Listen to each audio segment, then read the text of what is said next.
So this is research that has grown out of a number of years' worth of working on issues related to forgiveness and the ethics of forgiveness, both, I guess, in ordinary interpersonal contexts and in larger political contexts. And a number of the questions and concerns and objections that have been raised over the years against things I've been working on have had to do with some underlying assumption that anger is a really good thing and that we ought to preserve it in one way or another. There's been a steady stream of individuals who've been arguing that anger is a good thing and something that we ought to promote and or preserve over the past 30 years. So you can find in The Politics of Anger, an article that appeared in the Socialist Review in 1981, the following claims from Lyman. Anger is an appeal to a community to hold the violator responsible for the violation, to punish the murderer. Thus, anger speaks not simply for the self, but in the name of a principle of justice. And this is the fundamental reason why one can define anger as the essential political emotion. Or 3 years later, Mary Midgley says, mild, occasional anger is a necessary part of all social relations, and serious anger gives us a necessary range of responses to evil. Or a few years later, you get this comment from Elizabeth Spellman. If a person is not angry, even though he or a group of which he is a member is oppressed and exploited, then something is wrong. Either he lacks self-respect, or he's self-deceived. Burns, in an argument for Catholic punishment and the value of anger, says it is right, morally right, to be angry with criminals and to express that anger publicly, officially, and in an appropriate manner, which may require the worst of them to be executed. Peter French, in a book delightfully entitled The Virtues of Vengeance, says that anger is constitutive of who we are. So it's constitutive of who we are that we react with anger, hatred, disdain, disapprobation, and hostility to what we regard as wrongful harm causing. Wrongful actions require hostile responses. It goes on later in the same chapter. To teach morality is not just to teach kindness and a number of prohibitions. It is to teach when and how and at whom to be angry, who and when to retributively hate, and when and how to act because of one's moral anger and retributive hatred. Lisa Tessman suggests that anger is one of the special virtues that are called for in agents who live under oppression in particular. And the last in this sequence of recent quotes, anger is a form of excellence in being against the bad, says McAllister. All right, now often these pro-anger sound bites are found in a context where someone's making a claim about some important feature of the history of ethics. Once upon a time, people cared deeply about the emotions and saw the emotions as having an important place in moral life. And then at some point in time, typically this is associated with the Enlightenment period, the emotions started to get a bad rap. And they dropped out of the picture, and reason came to the fore as the champion to be endorsed, and the emotions were to fall away. And this re-endorsement of anger is, it is suggested, part of a reclaiming of the emotions for the moral life that had been lost at some point in Western history. So typically, they harken back to the grand champion of anger, Aristotle, who says there is praise for someone who gets angry at the right things and with the right people, as well as in the right way, at the right time, and for the right length of time. He adds, people who do not get angry at things that they ought to get angry at are thought to be foolish. It is slavish to put up with being insulted oneself or to overlook insults to those close to one. So this is the perspective it's suggested that these more contemporary voices are wanting to reclaim. Now, there's already something slightly dodgy about the historical claims that some of these folks make. If you merely bear in mind someone like Seneca, who's not alone in making comments like these. Unlike other failings, anger does not disturb the mind so much as take it by force, harrying it on out of control, and eager even for universal disaster. It rages not just at its objects, but at anything that it meets on its way. Anger is a departure from sanity. But of course you needn't just look at the Stoics. They sometimes also get beaten with the same stick as the Enlightenment folks. There are also voices in the Enlightenment that one might look at who are also endorsing a different perspective than the one it's claimed by these contemporary champions has been lost or rejected. But I'm not going to worry about the historical argument. For today, I want to look at what kinds of arguments are being marched out in favor of anger as an important part of moral judgment, and then look at some recent research that's been done by a number of psychological researchers in various veins, social and individual, who are all suggesting that perhaps we ought to be more cautious with respect to our endorsements of anger. Okay, so what is moral anger? There's a surprising amount of convergence, both among the people working in philosophy on this question and the people working in psychology. So typically, in answer to the question, what is moral anger, you'll find the following. It's suggested that anger involves judging that its object, A, has wrongfully harmed someone or something of value, or B, has failed to care about someone or something in an appropriate way. It also involves some level of felt hostility or antipathy toward its object. The vague appeal here is to the experience that we all have of animosity or something like it that we call by the name of anger. And then it also involves something like the desire to lash out at its object or to see that object hurt. If this is what's characteristic of moral anger, then why might you think it's a good thing? Well, already the first of these pieces of anger suggests why you might think it's good. It's going to be good in part because of this vantage that judges that the object of anger has done something morally wrong. But it's recognized that often anger is out of control, or it has the wrong kind of object, or what have you. So to carefully circumscribe the terrain that's being endorsed, people will appeal to a couple of different perspectives. Either the perspective of the later self, not the me in the heat of the moment when I've first been transgressed against or suffered some harm, but rather the me who's had the opportunity to take deep breath, reflect, to step back from that moment, and then decide, feel, think, evaluate. Or there's an appeal that's made to the perspective of the individual who's the bystander to the wrong in question. Not the person who's been involved as a victim, but an observer who's appropriately sympathetic toward other individuals around them, but doesn't have a vested interest in the case. All right, so the arguments that are marched out in favor of anger. One of these arguments is an epistemic argument. It's claimed that anger informs us of something about the world. It can notify us that there's something wrong in our environment that needs to be addressed. It can sometimes help us sense, perceive, choose your word, realize that there's something wrong in social space, even if we've not yet identified it through some other cognitive mechanism.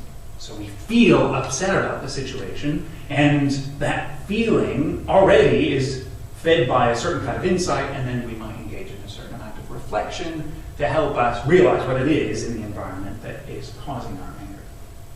But however the story goes, the suggestion is anger tells us something true about the world.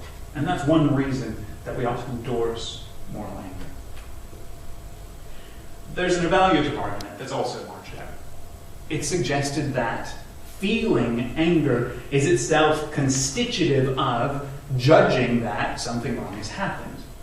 If something has taken place that harms another individual who's innocent, be that individual me or somebody else, and I don't feel anything in response to this. The suggestion is that I don't care in the right way about what's going on in the world around me. I don't care about the victim of the suffering. If it's me, then it's because I lack a certain amount of self-respect and don't recognize that, in fact, a wrong has been done me, perhaps. Or if it's somebody else, it's because I'm indifferent to the plight of others, such a self-centered person that I don't even notice or bother with what's happening with the people around me. So part of what evaluating the world involves is feeling like this when something like that happens, is the suggestion. There's also a communicative argument. The suggestion here is that anger communicates something really important to the world around us. It lets our audience know, the people in social space, know that we take something wrong to have transpired and we're not going to stand for this. We're going to resist actions like this. And finally, there's a motivational argument. The suggestion here is that anger is really important because it helps motivate us to resist certain kinds of wrongdoings and to organize ourselves to act for social change, to improve the circumstances, either of an individual or of a group, depending on whether the transgression in question is a localized one or whether it's a systemic one.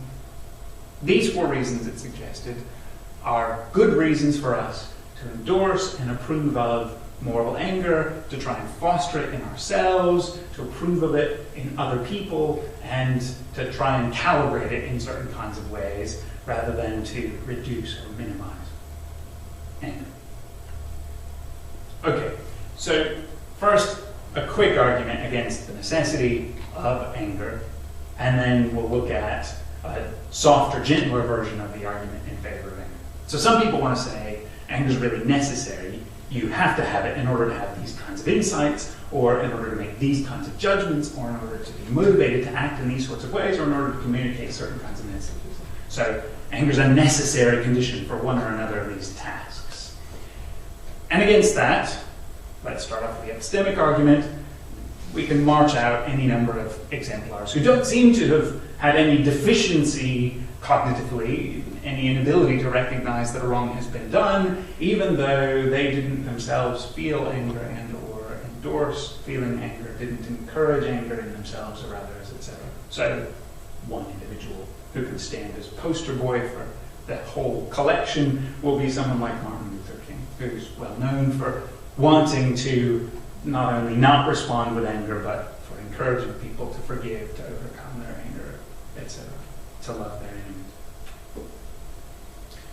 Against the evaluative argument, you might look at some grand figure like Socrates, who, in the face of having been charged with crimes against the Athenian people, wrongly accused, tried and convicted, doesn't respond by getting angry with his Athenians, but bizarrely, although Plato is clearly lamenting what's happened to his teacher and clearly has some strong antipathy toward the leadership of Athens at the time, still he represents Socrates not as being angry against his fellow Athenians, but as continuing to exercise a certain amount of compassion or goodwill or pity toward them, etc. Against the communicative argument, I don't think that the Chinese government's really stumped or at all puzzled by whether or not the Dalai Lama thinks that their occupation of Tibet is an appropriate or an inappropriate political arrangement. I don't think anybody wonders, what does the Dalai Lama really think about Tibetan autonomy or about current Chinese policy towards Tibetan monks or what have you. Nobody's mystified that he, in fact, thinks this is wrong, has made these judgments, evaluations, etc., and still he can communicate quite effectively what his position is, right? And finally, against the motivational argument, you can point to any of the preceding folk or any number of others like Mahatma Gandhi, who resisted current arrangements without appealing to, fostering, drawing on anger as a motivational resource. So for those who want to make a straightforward necessity claim with respect to anger, it looks as though there's just plenty of counter evidence to this, and it wouldn't be a terribly motivating argument if you remained with this argument being a necessity argument. But most of the people who are involved in this discussion are more careful than that. They instead want to make a presumptive case. They're not always clean about this on the surface of the text, but as you read around in their other material, it's clear that they're merely wanting to say, look, we in general have good reasons to promote anger, to encourage anger, etc., in these kinds of contexts, the kinds of contexts that would be endorsed by our later selves or by bystanders. We ought to manifest this, we ought to encourage it in others in general, but that's not to say that any time someone's in these circumstances, they would have to feel this way on pain of condemnation from the moral community. You could fail to manifest this, maybe because you're some kind of moral superhero like Gandhi and company, and still you'd be okay. But nevertheless, for people in general, we, grassroots type folk, we might expect anger to be a good thing and something that we ought to manifest in these kinds of contexts. So there's a presumptive case, even if it's not the claim that this need be present in every circumstance. It's that presumptive case, then, that I want to turn my attention to for the remainder. And the first of these, and the most important in the discussion, is going to be this epistemic argument. So, first, a quick background on ways in which anger is being induced in experimental settings. So, there are kind of 5 standard methods that experimenters are currently employing, and these include things like insulting the people who are involved in doing the experiment, right? So you're enrolled in Psych 100, and as part of your course requirement, you have to go along to the psychology lab for 10 hours for the semester in order to get credit for the course. And as you go along, you sit down in a room and you're preparing for the as yet undisclosed experiment that you're going to be a part of, and in walks somebody dressed in a white lab coat, and they just start berating and belittling you, and then they go out of the room. And then you're asked to do some task that the experimenter sets you, and typically the insulting behavior of the collaborator is presented as an aberration having nothing to do with the real experiment, and you're asked to engage in some other thing and try and put that out of your mind or what have you. But of course, what's really going on is they're wanting to see how you perform these other tasks once you've been provoked by this kind of aggression. Or, since the first of these practices is increasingly difficult to get past ethics supervision panels, they might instead give you a recollection exercise. So think about some context in which you were wronged and felt angry. Now, spend the next 10 minutes describing that event. So you write out everything you can remember about this. And typically this is accompanied by some sort of instruction along the following lines. To the best of your ability, you try and put yourself back into the emotional state as you experienced it at that moment. And it's often suggested that the reason they're having you do this is as a test of your emotional memory, to see how well people can bring themselves to some prior emotional event in their lives or what have you. Or they'll be given a fictional scenario. And imagine a circumstance like the following. You just went through a day like this. So-and-so did that to you, etc. How would you feel? See how well you can imaginably throw yourself into a fictional case, etc. is what you're encouraged to do. And you do this for 10 minutes or 15 minutes, and then you're set some test. Or you read an actual event out of the newspaper about a recent crime, and then, again, you're invited to reflect on the emotions that you feel, blah, blah, blah. Or you're given a video clip, either something that Hollywood has produced or a scenario of a more documentary nature, and you then are shown someone who's innocent, who's being harmed wrongfully in a circumstance, etc., and then that's used to provoke the emotion.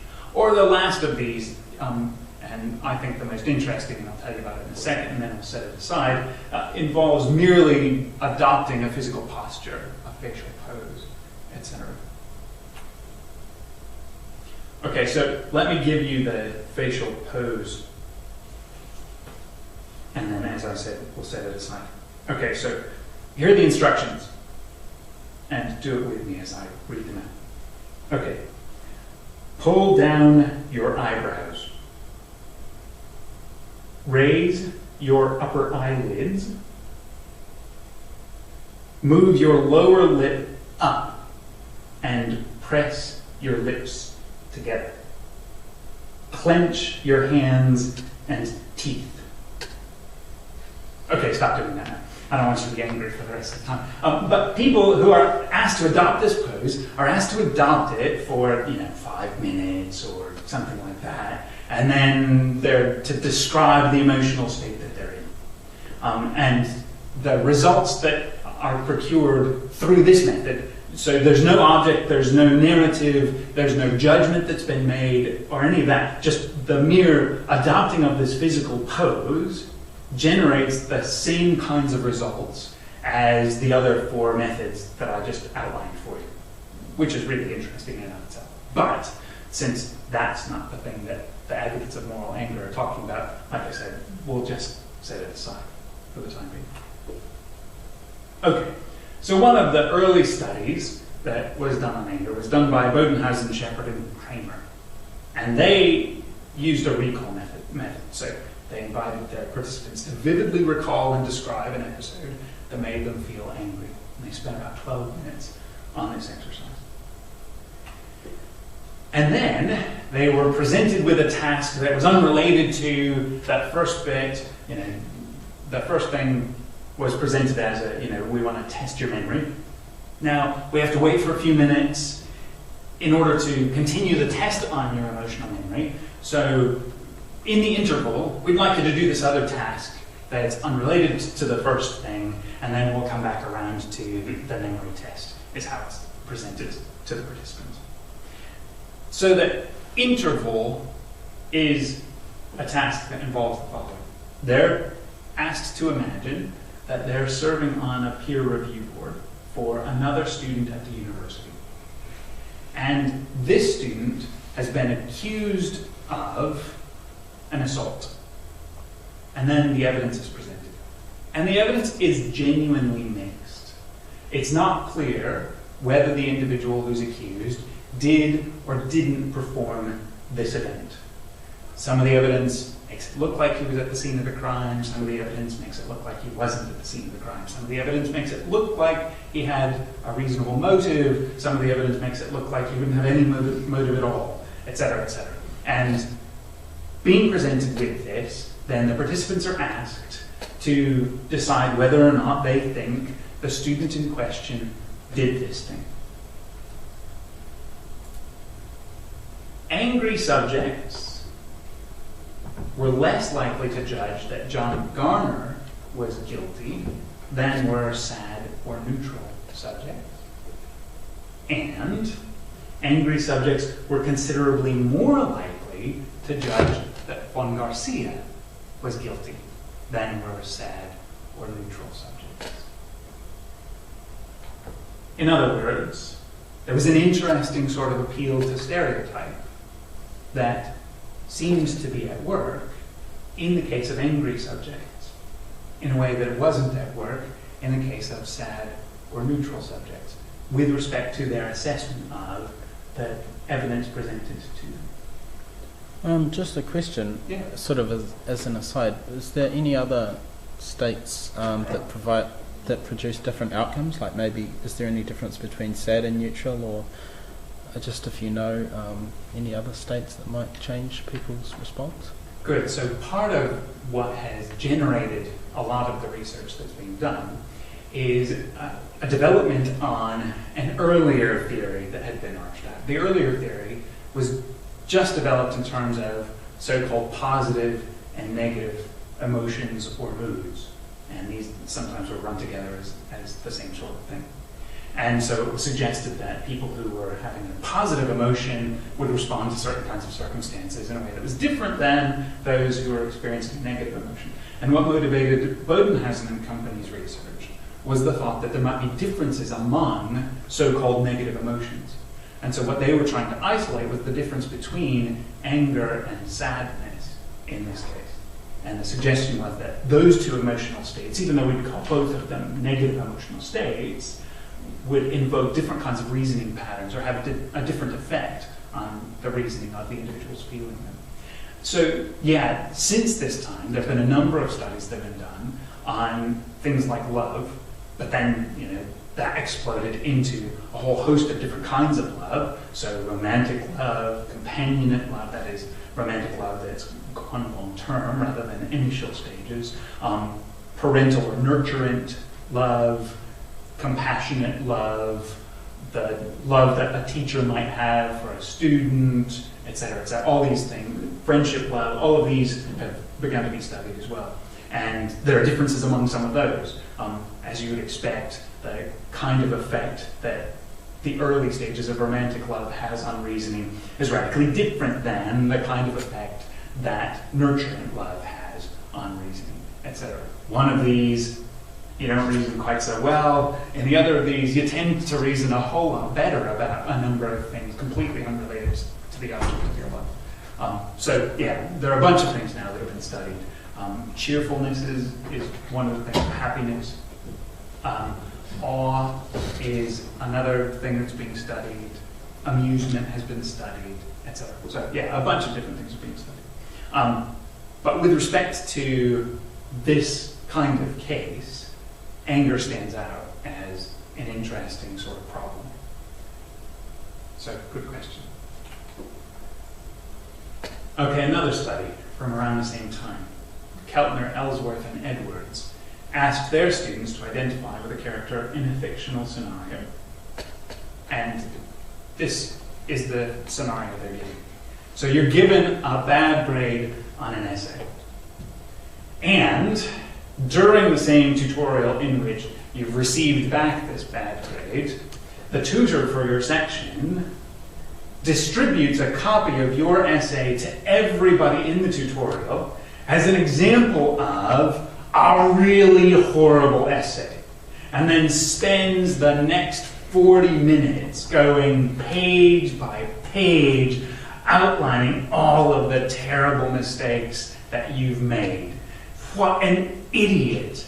Can you believe that somebody would do this? Etc. Okay, so having read through a description of a case like this and being invited to sympathize with the main character in this kind of scenario, then the individuals are set a task. The task they're set, again presented as though it's unrelated to the fictional scenario, and again the fictional scenario is being presented as a test on how vividly people can imagine characters, etc.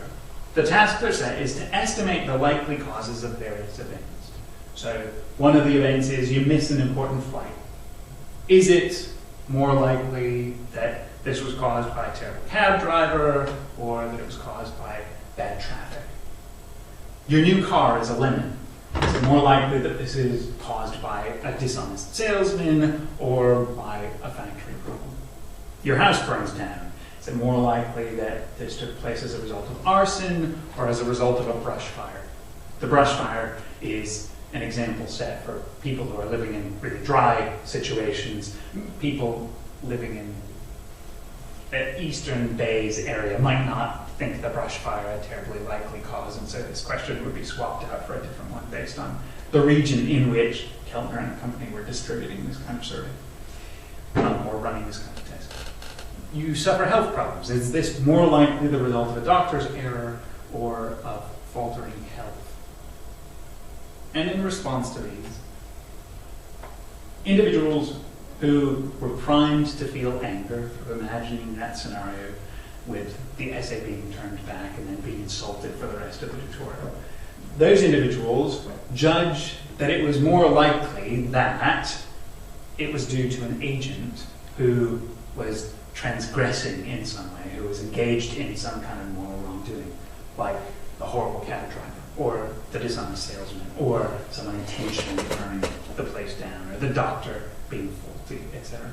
Angry subjects judge the probability of these agent fault-related problems to be higher than did sad subjects or neutral subjects. DeSteno and company invited their angry subjects to consider arguments in favor of an increase in tax. And one of the arguments suggested that the tax should be raised in order to combat crime, to prevent guilty parties who were genuinely guilty from getting off as a result of the district attorney's office or the prosecutor's office not having enough funding, or as a result of the police force not having enough people on the beat, or what have you. And so you needed more money in order to make sure those guilty parties were genuinely punished. Second kind of argument that was presented in favor of the proposed tax increase was an argument that was rooted in the needs of a certain constituency. So in a cold area, the argument was presented that this money was required in order to help elderly people who are on reduced incomes pay for heating fuel in order to survive the winter. And statistics were given about the number of elderly persons who had died the preceding winter, and rising fuel prices that was preventing these individuals on fixed incomes from being able to pay for heating in their homes, etc. Or the argument was that there were a bunch of people who were dying, whose deaths were preventable, were there simply more ambulances and ambulance staff available for local hospitals, because there just weren't enough people on call at the ready when the calls came in and people needed service. Or the argument was made that there was a certain constituency of children with birth defects that were nevertheless treatable birth defects of one sort or another. With a certain kind of charitable intervention, these individuals could enjoy a more healthy life, or better learning outcomes, or could be mainstreamed into society, or what have you. Any number of welfare-related arguments were offered. But they were all of the same basic sort. Namely, there's this need in the population among people who aren't responsible in any way for the need that they have or are facing, and we should respond by assisting these individuals. Anyone want to guess which of these two sets of arguments the angry subjects found more compelling? Everybody's smiling, because you all know it's the first, right? So that, in fact, was the case. And, these arguments were developed and assessed by a bunch of individuals who weren't primed to be in any particular emotional state, and they were tweaked to the point that the arguments, either based in punishment or based in responding to a welfare need, were being judged as having the same level of persuasiveness by neutral parties. And then these were given to the angry subjects, and there was this differentiation in their felt perspective on how adequate these arguments were and how persuasive they were. So, just to sum up a number of the results that have come in. It's the case that anger ends up altering perceptions of risk. So, Lerner and Tedens had invited subjects, and a number of other researchers as well, to judge risks to themselves and to others. And these are risks like, how likely is it that your child will be born with a birth defect? Or how likely is it that your child will be gifted with one of the smartest children of their generation? How likely is it that you'll suffer a heart attack compared to the general population? How likely is it that you will succeed in your chosen career? How likely is it that the population in general will suffer from some health malady? How likely is it that the population in general will enjoy some great boon in the location where you are, or some other location that's distant, or what have you? And all sorts of risk assessment, positive and negative risk, both tasks were set for the individuals. And angry individuals judged that the risks to themselves were lower and their own chances of success were higher than were the risks and or chances within the general population. When angry, people are more likely to attribute an undesirable event to an agential cause than to a non-agential cause. So the participants are given a scenario in which it's unclear why some bad thing has happened to them. And you look at the evidence, and one sort of explanation would involve a human agent who's morally culpable for having caused this particular undesirable outcome. Another plausible causal story is some event that's happened merely by chance in which there isn't any particular agent involved, or in which the agents who are involved like objects rather than like agents, like billiard balls bumping into one another or what have you. And angry subjects were more likely to judge that this ambiguous case was in fact not ambiguous, and that the agent cause was the right cause, or right causal story, and that the agent was to blame for this. So they're more likely to attribute blame to an agent and to see the causal story involving an agent as more plausible. The more anger one experiences, the more blame one places on the perpetrator, and vice versa. So there's an interesting kind of feedback loop. You judge the scenario to be a scenario in which a transgression is taking place. You feel anger in response to that scenario. Then at some later point, after the anger's kicked in, you again are invited to judge that scenario. And your confidence level with respect to the blame that is appropriate for the agent in question is higher, right? You're more convinced they did it than you were when you first made the judgment after the anger's kicked in. Even though no new evidence has been presented to you between your initial judgment and your subsequent judgment. It seems to be merely the presence of anger that's increasing your level of confidence with respect to your judgment in this case. And once you've judged it with greater confidence that this individual is to blame, then you feel even more appropriately situated with respect to your anger. So you've got even more reason in scare quotes, to be angry than before, because you realize with more confidence that they really are to blame for this, etc. And so there's this interesting kind of loop where the anger feeds the judgment, which feeds the anger, which feeds the judgment, which generates an escalation of anger. When angry, people are less likely to trust others around them than when one is sad, or when one is in a neutral condition, or when one is happy, etc. When angry, people are slower to associate positive traits than negative traits with out-group members. So imagine, this is connected up with the previous point, right? The trust point. So you've got an in-group and an out-group. The out-group can be ethnically situated, can be politically situated, can be socioeconomically situated. The experiment's been run in a number of different ways, but you get identified with one of these groups, and some other group that is socially and or politically salient to you is presented to you. And you're more likely to judge out-group members to be guilty, or to be blameworthy, or to be stupid, or to be lazy, or what have you. So angry individuals are even more likely to attribute these negative traits to the out-group, and more likely to attribute positive traits to their own group, and less likely to attribute those positive traits to the out-group.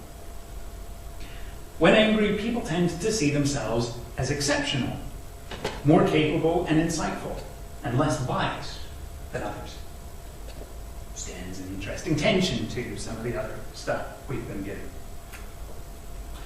And when angry, people are less likely to revise their plans or to reconsider their judgments, even when presented with data that under other circumstances they would find compelling.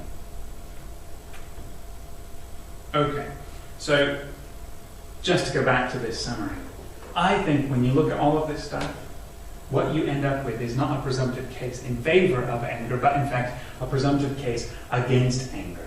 A presumptive case that, to the extent possible, we ought to minimize the presence of this emotion in our ordinary circumstances.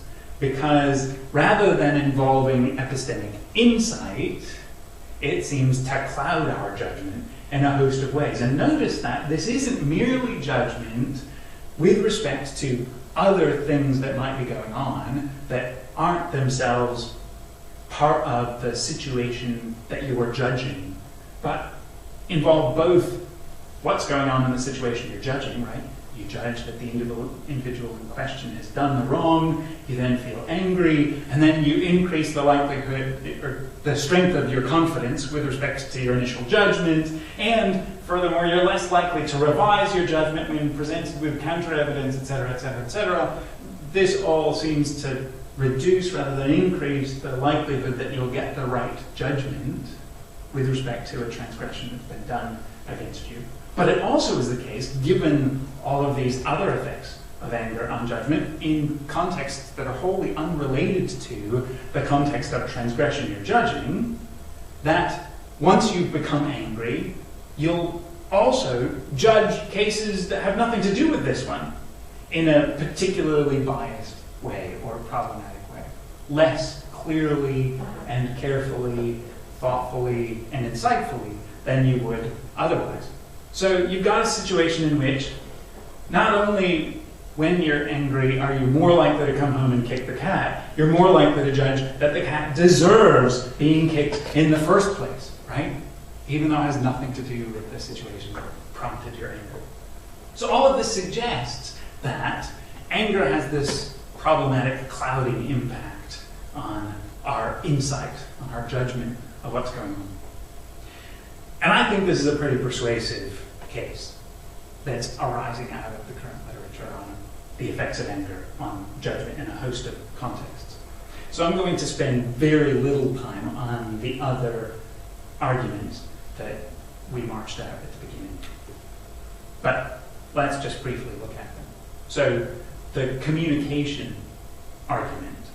Well, against this, the suggestion being that anger is important because it communicates one's opposition to the individual who's transgressed against you or to the community in which you're situated, right? Well, against this, think about all of the instructions that are given to negotiators in political contexts or to persons who are undergoing couples therapy. In both of these situations, individuals are encouraged to communicate their message, even if it's an unpleasant message, and typically it is in couples therapy contexts and in negotiation contexts. They're encouraged to communicate their message without anger displays. And why is that? Well, because when anger is present, it often interferes with the communication of the message at hand. There's, as it were, static in the communication.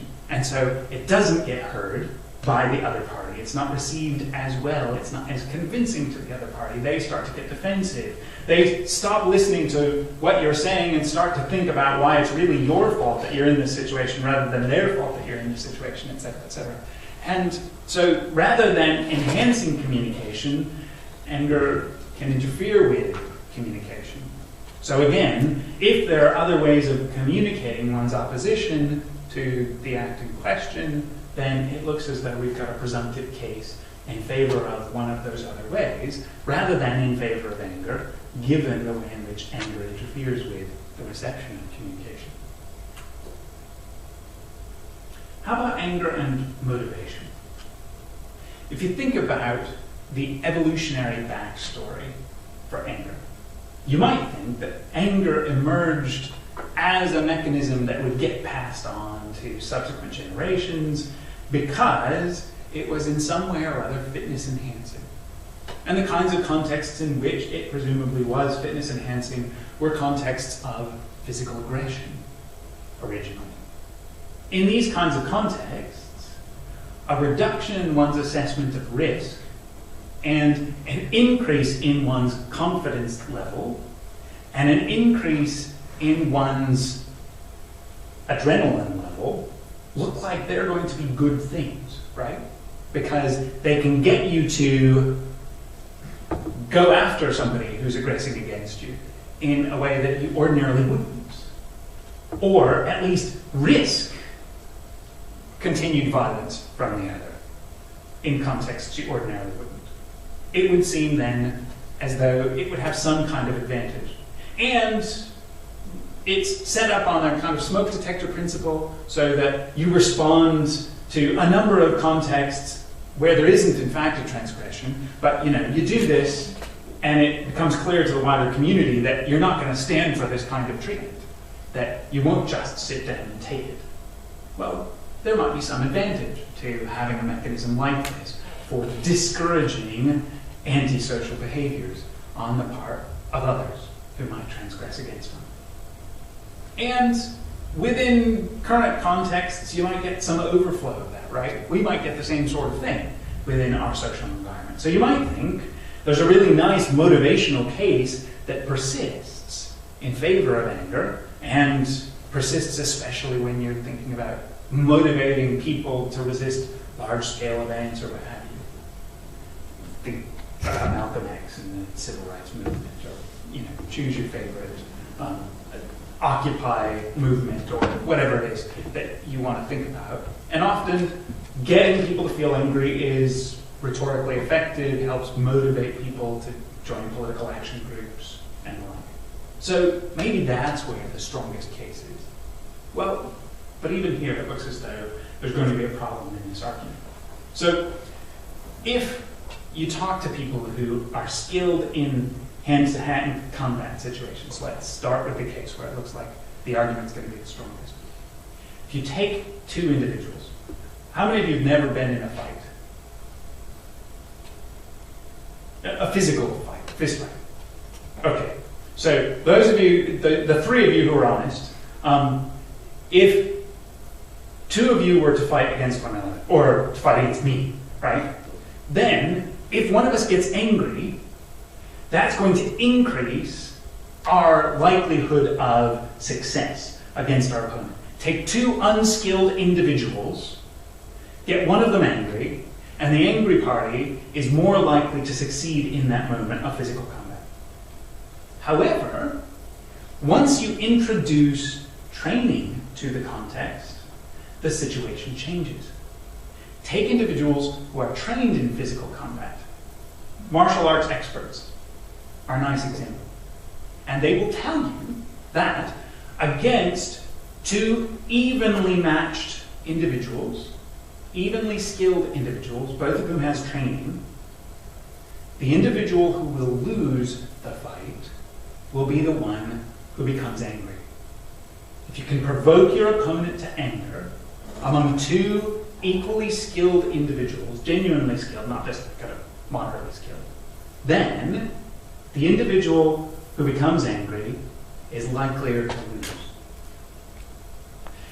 For this reason, you've got a whole long tradition of martial arts experts who encourage their students to resist without becoming angry, to remain calm in the midst of the fight, etc.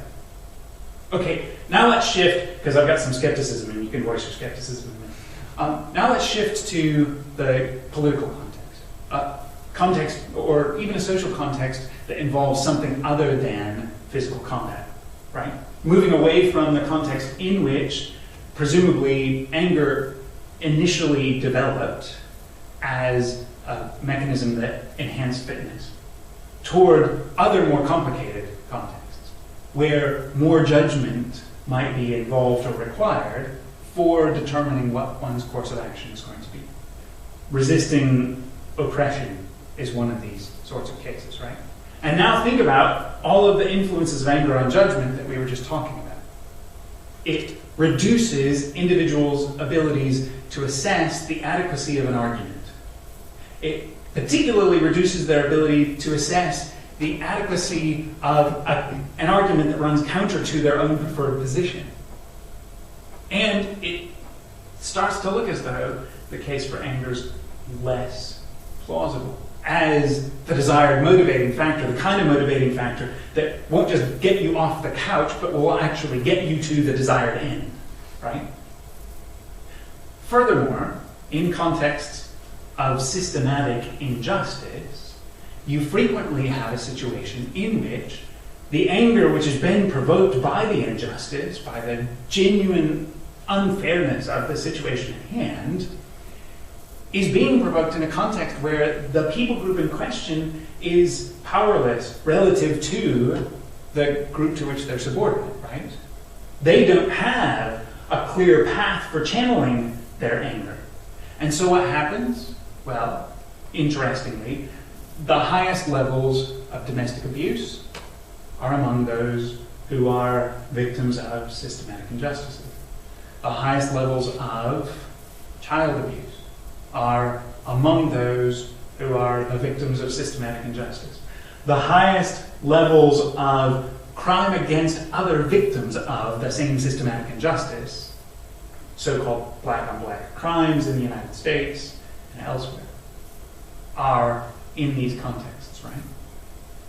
So what you end up with is the presence of anger that can't be channeled toward its genuine opponent, toward the oppressor, which then instead manifests itself in violent ways among other victims, the least advantaged, the most vulnerable.